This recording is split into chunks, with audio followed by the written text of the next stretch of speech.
Hi, everyone. Anne O'Connell with OC Publishing here, and welcome to the author journey this week. We're very excited in this episode today. We mix it up a little bit and we chat with award-winning poet and short story writer Lindsey Harrington, who is a mediation facilitator and trainer by day and writer by night. She's originally from Newfoundland, but is now based in Nova Scotia. And she's also a founding member of the Tufts Cove Writers Collective and an organizer and host of Dart Speak, a monthly writers open mic. And we'll learn more about that when we bring Lindsey up to chat with us. And I'm going to bring her now. Here she is. Hi, Lindsey. Hey, everybody. Hey, Anne. Thanks for having me. Oh, it's my pleasure. Thank you for joining us. And we've got so much exciting stuff to cover. We were chatting a little bit, before we started, and I thought, holy moly, we've got a lot to unpack here.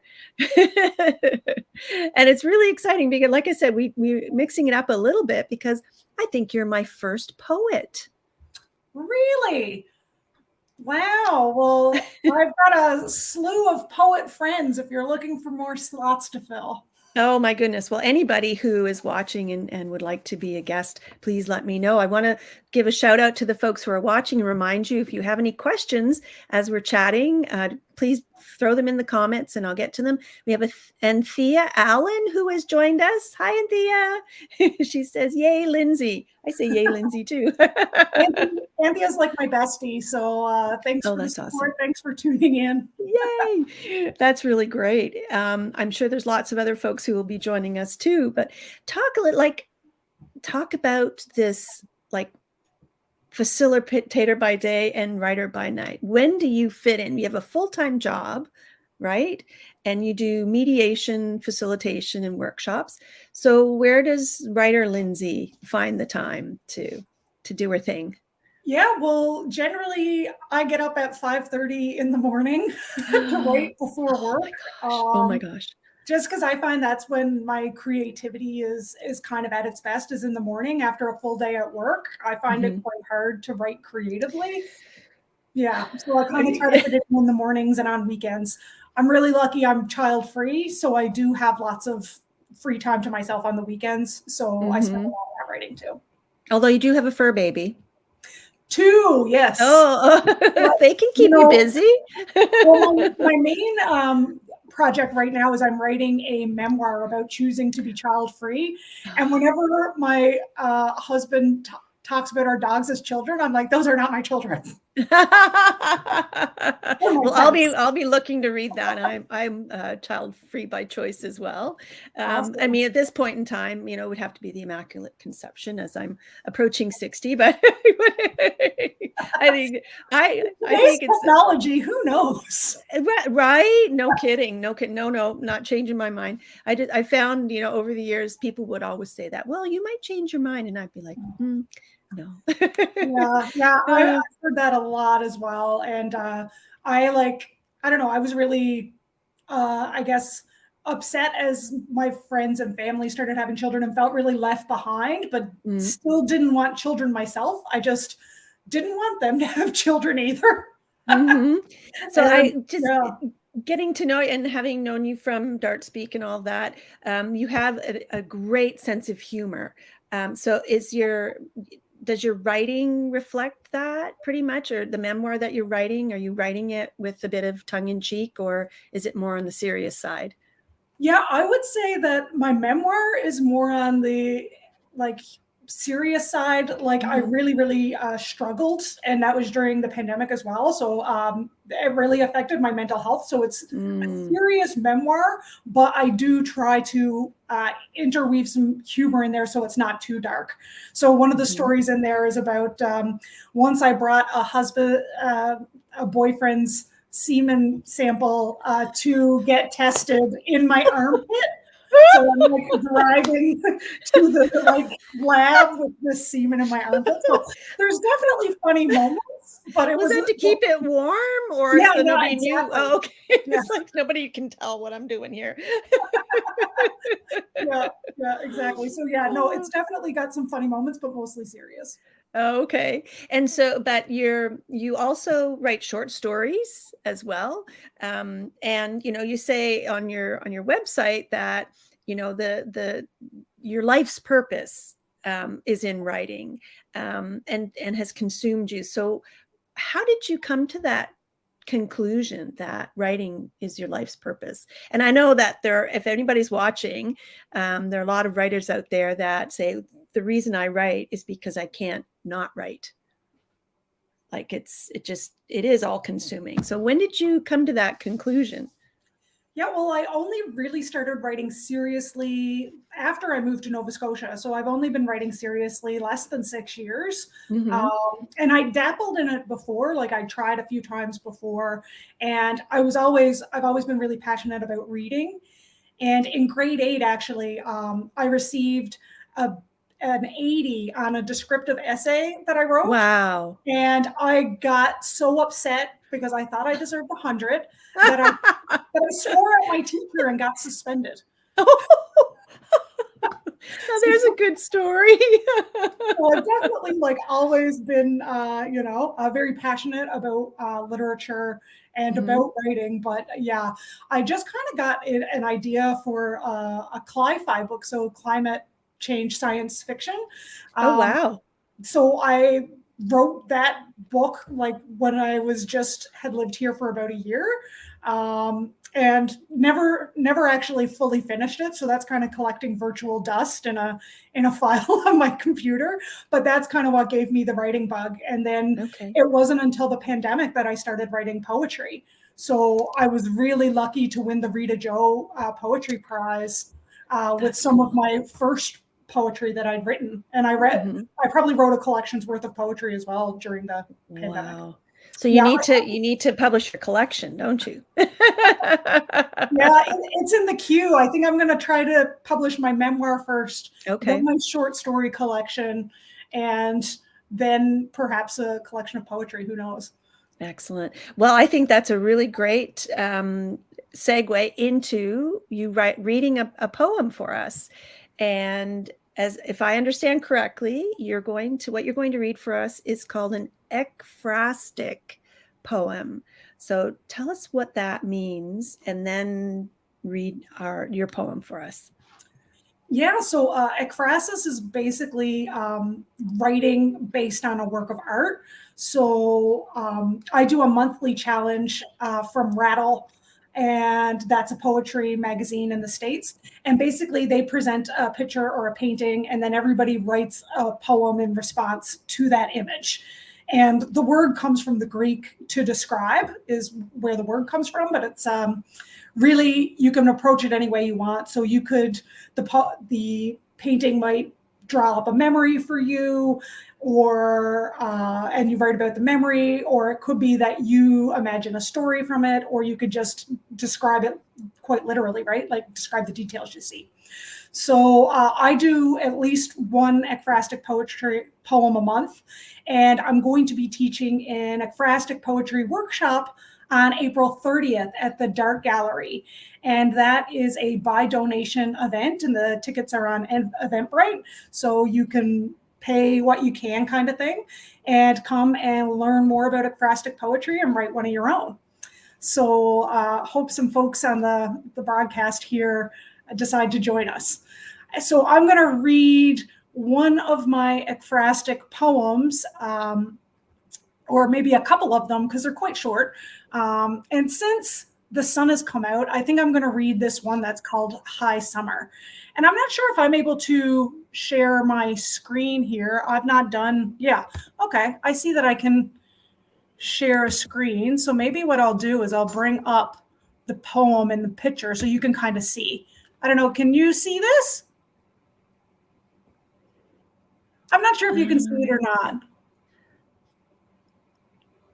But I'll read it anyway, and I'll just describe. It's a black and white kind of picture, and it's like a face that's kind of dripping and has a lot of abstract pieces to it.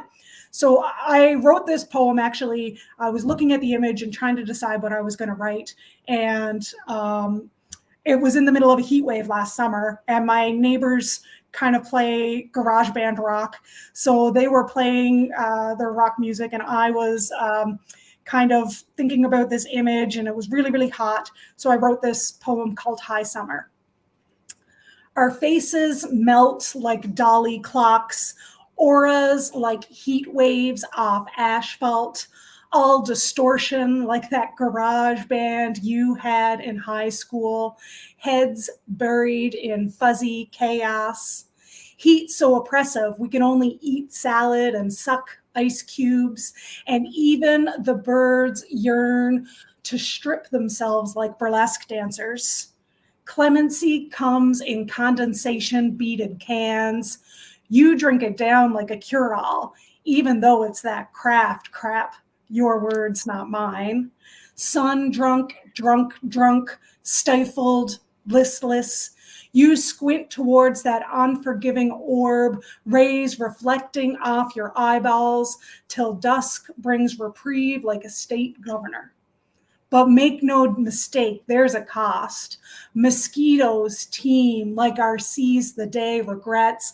They whine like overtired children, and I press them to my breast before they stick their needle in. I collect their corpses like obsolete currency on the Adirondack arm, sunburn red, seeding harm, growing weary.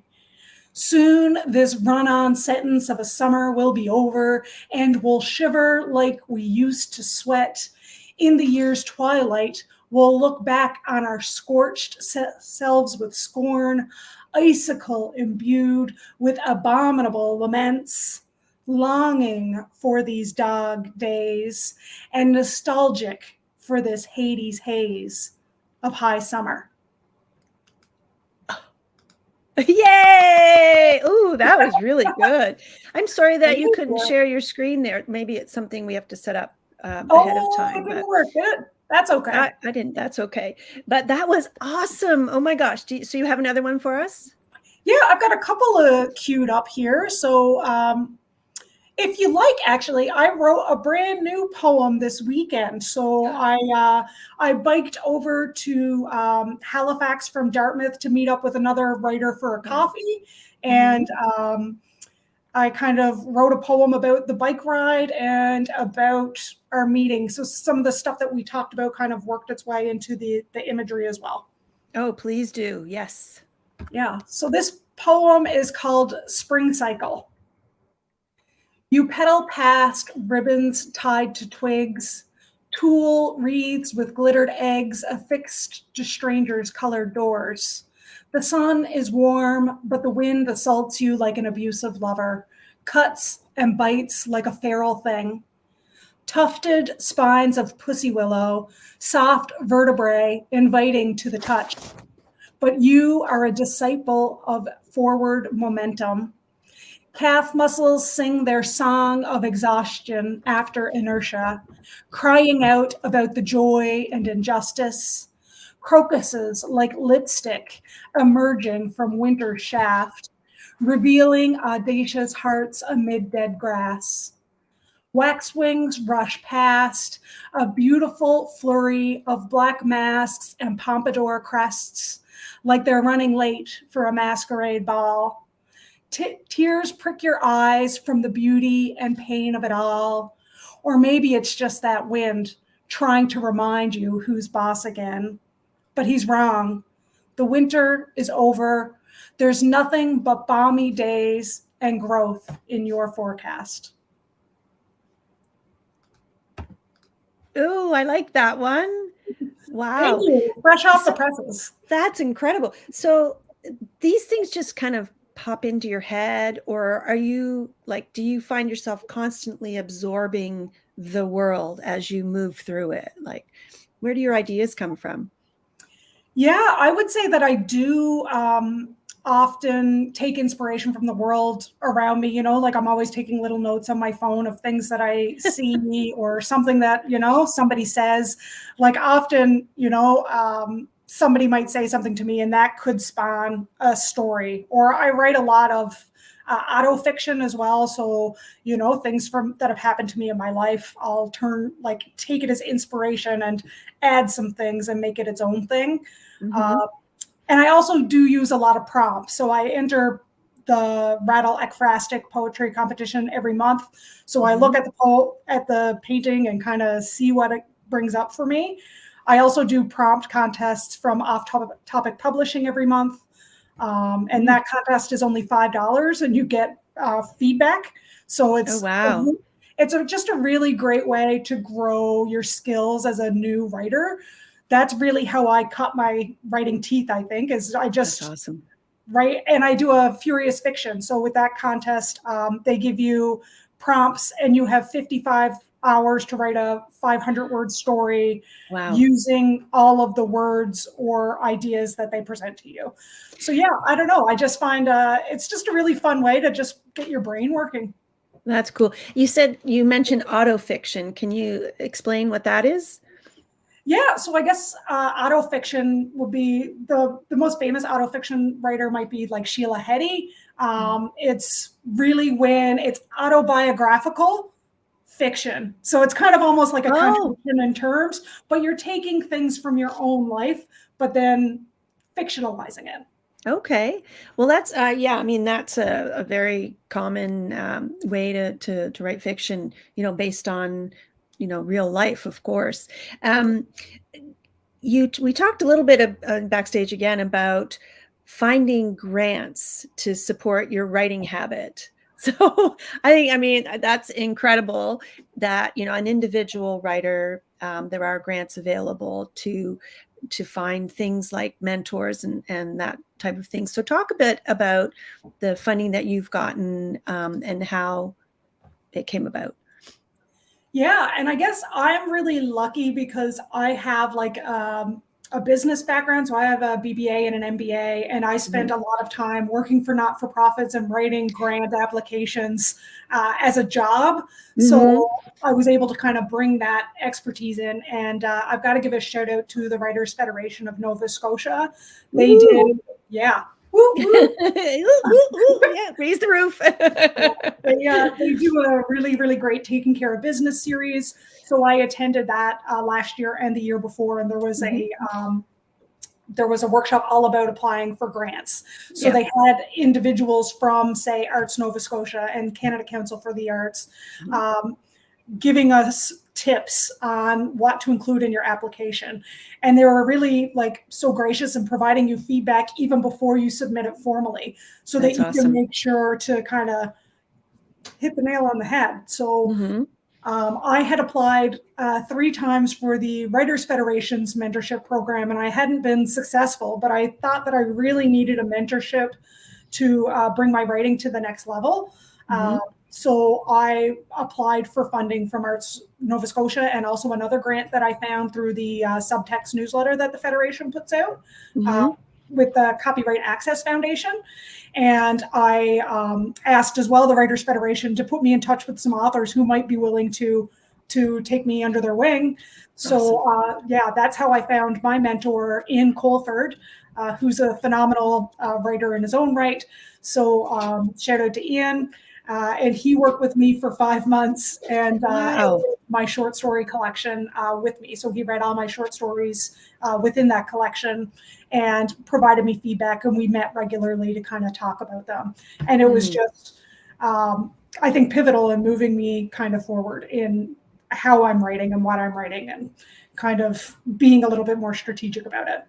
That's amazing. And you've made some very, very strong points in support of becoming a member of a writers organization, a federation. Highly recommend the Writers Federation of Nova Scotia for any of you that are watching. I'm a member, of course, and I've done workshops through the Taking Care of Business. I've been a presenter. So absolutely, WFNS is an amazing organization. And I know there's a New Brunswick Writers Federation. So just the things that Lindsey has pointed out, from finding opportunities for grant writing to workshops, joining organizations, and the membership fees aren't ridiculous. They're very, very affordable. So thank you for those suggestions. I think that's fantastic. So what are your like favorite books on writing? Like, do you read books on writing? Oh yeah, I've read a ton of books on writing. I think it's also part of my business background that like I don't know, I just like when I got into writing, I just wanted to spend all the time learning everything I could about it and being very strategic about it, Mhm. almost a little too much at Mhm. times, to be honest. Mhm. Um, but I think some of my favorite books on writing, I forget the name of it, but Chuck Palahniuk. I don't know if you've ever read any of his work. He did Fight Mhm. Club, which was a Oh, yes, famous yes. movie as well. He Mhm. has a phenomenal book on writing. It was so good that I was like taking pictures of the pages, like from my library book, so I could Folding the pages over and underlining. Yeah, yeah. yeah, yeah, totally. So I really, really liked that. And I'm Mhm. actually reading a book right now. Since I'm writing memoir, I'm Mhm. reading The Art of Memoir, Right. which is just phenomenal so far. But I'm only at chapter 4, I believe. Mhm. And I think, honestly, one of the things that helps me the most is just reading writers that I admire and Mhm. kind of analyzing how they're doing things. So, like, I love Donna Morrissey's writing. So, when she put out her own memoir last year, while I was working on my memoir, I was so excited because, Right. I was like, oh, excellent. I can see how Donna Morrissey did it. And, It's on the TBR pile for sure. Although it just keeps getting bigger and bigger. See the stacks behind me, right? the Right. They struggle just is real. The struggle is real, right? right. Oh my gosh. Well, and that's the other, I love reading books on writing. And part of it is to, hone my own skills. The other is to become a better editor for the authors I work with. Mm. And then, of course, I do lots of workshops and retreats and that kind of thing. But it's like, okay, I have to stop reading about writing and do more writing, right? Yeah, striking that balance is hard. That's why I really like having the split between the mornings are for writing, the evenings are for reading, and never Right, the twain shall meet. right. What's your favorite genre to read? Well, I am like a giant, giant Margaret Atwood fan. Like I have read Ooh, everything that Margaret Atwood has ever read, and I love mhm, her style and everything she does. I'm big on CanLit. Uh, mhm, I read a lot of literature from Newfoundland and Nova Scotia as well, mhm, mhm, just because I can just identify with those, stories so much. But I get mhm. like I really go through phases. I think like during the pandemic, I couldn't read anything heavy. So I was Right. reading a lot of lighter books and I was reading a Fluff. lot of poetry collections. Uh-huh. Just it felt more manageable. Mm. And now like I'm writing a memoir, so I think I read like 20 odd memoirs last year. Just that I obsession. know. I read a lot of memoir as well because I publish memoir. So I'm Yeah. reading memoir manuscripts and I'm reading, memoirs that I enjoy. But I tend to publish the genres that I enjoy reading because, Mm, why wouldn't you, right? yeah, makes sense. Yeah. So you also are one of the founding members of the Tufts Cove Writers Collective, if I can get that out. That's a good tongue I know it twister. doesn't roll off the tongue, does it? No, but it also, you guys were also the brains behind starting Dart Speak, right? So explain a Yeah. little bit about how that came about and what Dart Speak is, because I think it's a little bit unique, other than sort of the beatnik days when, people were doing open mic types of things. But talk a Yeah. little bit about your writers group and how Dart Speak came to be. Yeah, so I would say that like writing, like having a writer's community has been really instrumental to me in my writing journey as well. So I've got a writer, like I've got a couple of online writers groups that I'm a member of. I am really involved with off topic publishing and, spend a lot of time with those folks. Member of Writers Federation of Nova Scotia, writer of the writer or member of Writers NL. They've just rebranded to Writers NL. So I just really think that it's really important to, connect with the community as a writer. And I really didn't have any writers friends when I started. So I Mm. basically said, like similar with the mentorship, I was like, I'm going to start a writers group. So, I just put an ad in the Writers Federation Wow. newsletter and promoted online. And we started off during the pandemic as like a group of strangers, and now we're very good friends. We actually have a meeting this coming Thursday. We meet once a month, and we basically talk about what's going on in our writers' lives. We read work to one another and get feedback if we want it. Some people may or may not want the feedback. Yeah, so it's just a really great group of people, and we've got lots of different types of writers, which I think is really interesting. So we've got screenwriters, we've got poets, we've got horror writers, we've got rom-com writers. We've got it's like we're a real mixed bag.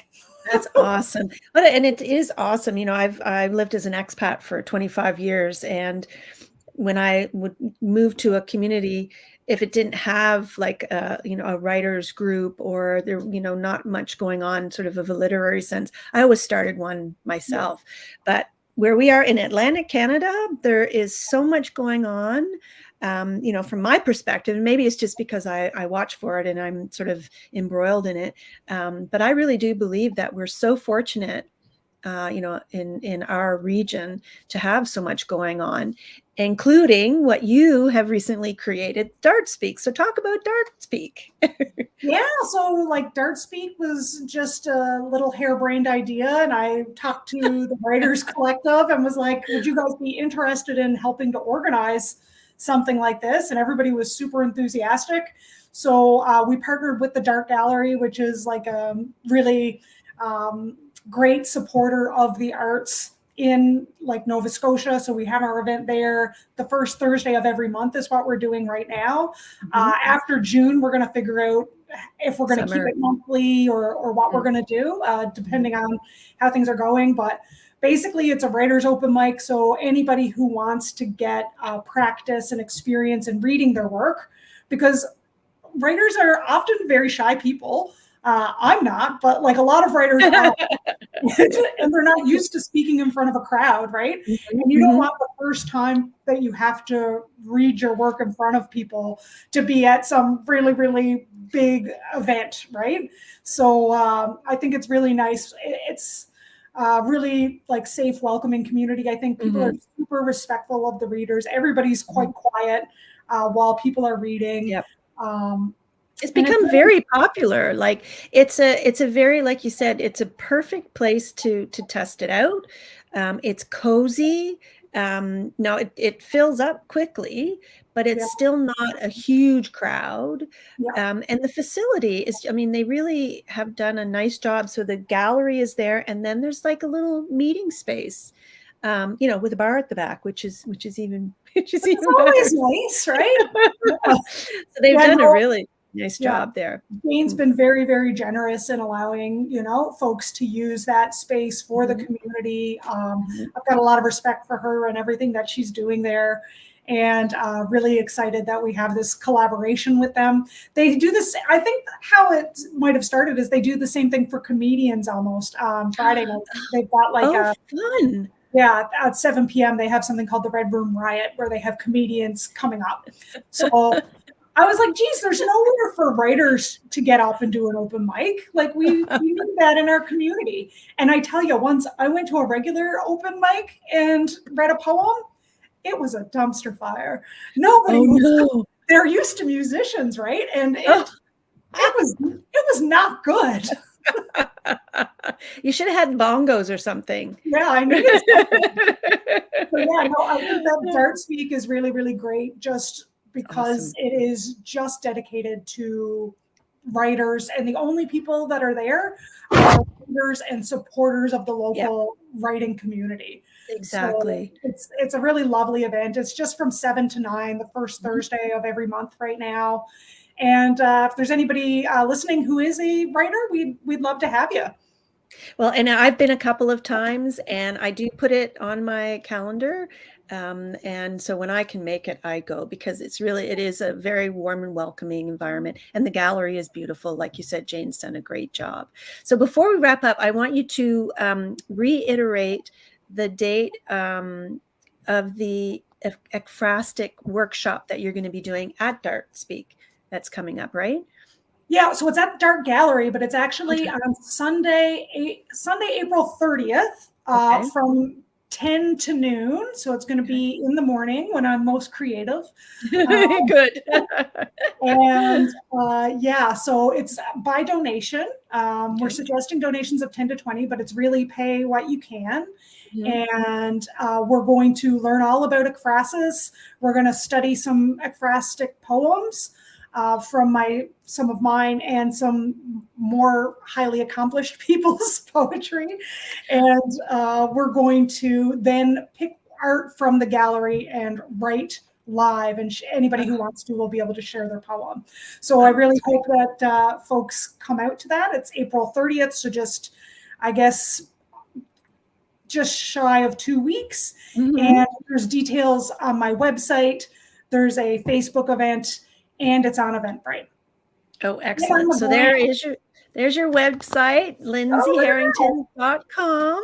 So if Nice. anybody wants to learn more about Lindsey's writing, about these events that she's doing, and just mentioned Facebook as well. So follow Lindsey and learn more about all of this amazing stuff that she's doing. You have any last little words of wisdom before we wrap up for today?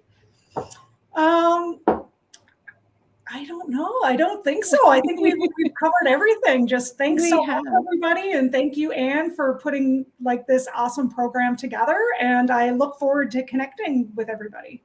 Excellent. And Karen Dean has just joined us. Hi, Karen. She says we'll have to try and make it sometime. I think you would really enjoy it and talk of an inspirational person. Karen is we are unbreakable fame. So thank you so much for joining us. That's awesome. I've met Karen before at Read by the Sea, which is another local lovely another great event. Exactly. Well, my goodness, we're going to have you back as your memoir, approaches completion, and we'll chat more. And thank you so much for joining me today, Lindsey. It's been an absolute pleasure. Hey, thanks so much. Yeah. And boy, that's it for today. And I hope you enjoyed learning more about Lindsey's writing and enjoyed her poems. And, definitely take a look and find, if you're not in Nova Scotia, find a group that works for you and make sure that you surround yourself with lots of writerly people. So for now, I'm Anne O'Connell. I'll say goodbye and we'll see you next time on the author journey. Bye for now.